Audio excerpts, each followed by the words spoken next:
Hello everyone, I'm Jonathan Little. I'm here with episode 211 of Weekly Poker Hand. I want to thank all of you for being here with me today. And today we have a hand from a $1,000 buy-in sit and go that takes place every month at Stone's Gambling Hall. So let's go through some hands from it. In this hand, we have an under the gun raise playing 80 big blinds deep. The blinds are currently 500 to 1,000. RG3 opens under the gun with pocket jacks, and then David O in second position elects to just call with ace king.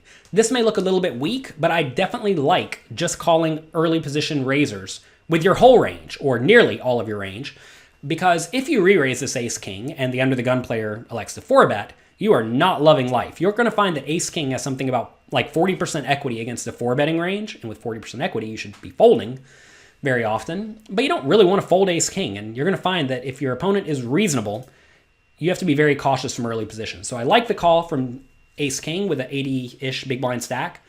Now MegaCon calls in under the gun +3 with 8-7 of diamonds, which I think is fine, just trying to flop a good hand. And then John R elects to call the big blind as well with 9-7 of clubs, which seems great.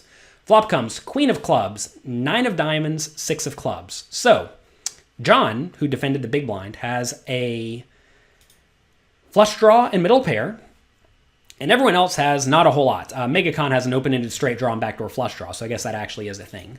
So I like a check from the 9-7 of clubs in the big blind to see what develops. Pocket jacks checks as well. It's a very clear marginal made hand. I think that's a good check.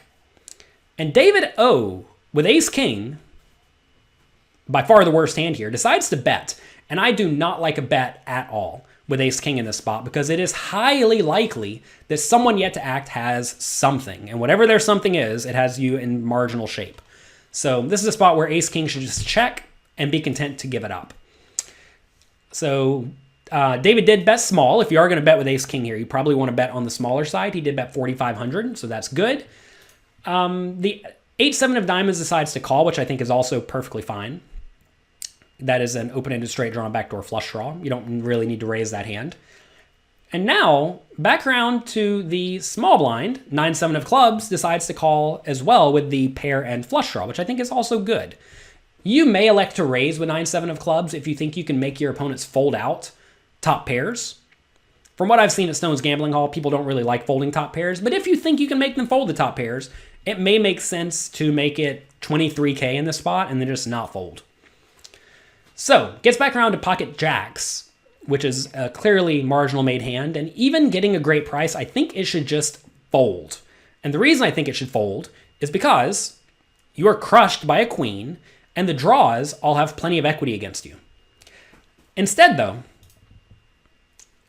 pocket jacks decides to raise to 18,500, 14,000 more.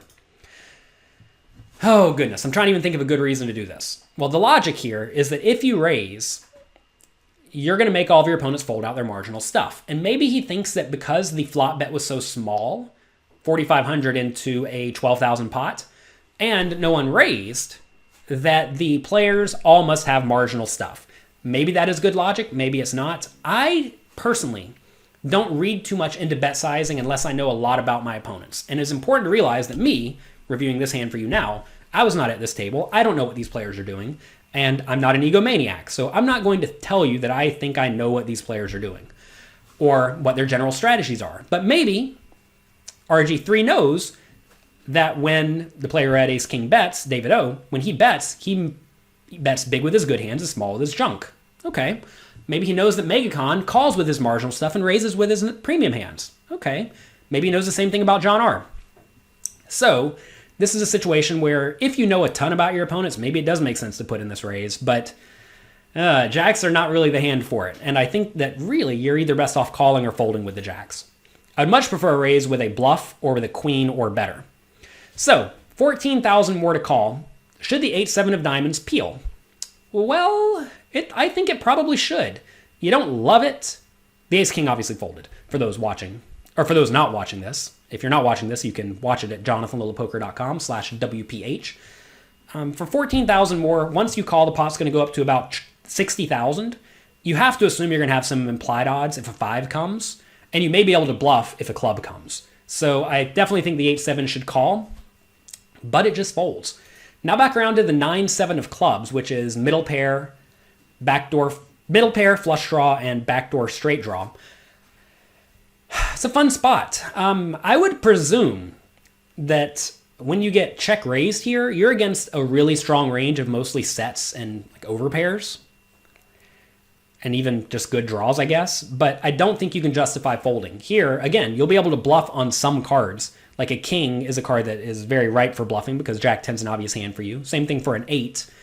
Maybe a 5, and a club gives you a really good hand. So I think you definitely need to call, or you could even consider going all in. Notice that RG3, who raised, only had 62,000 behind after putting in his 18,000 raise. So if you shove, if your opponent ever folds, that is a huge success.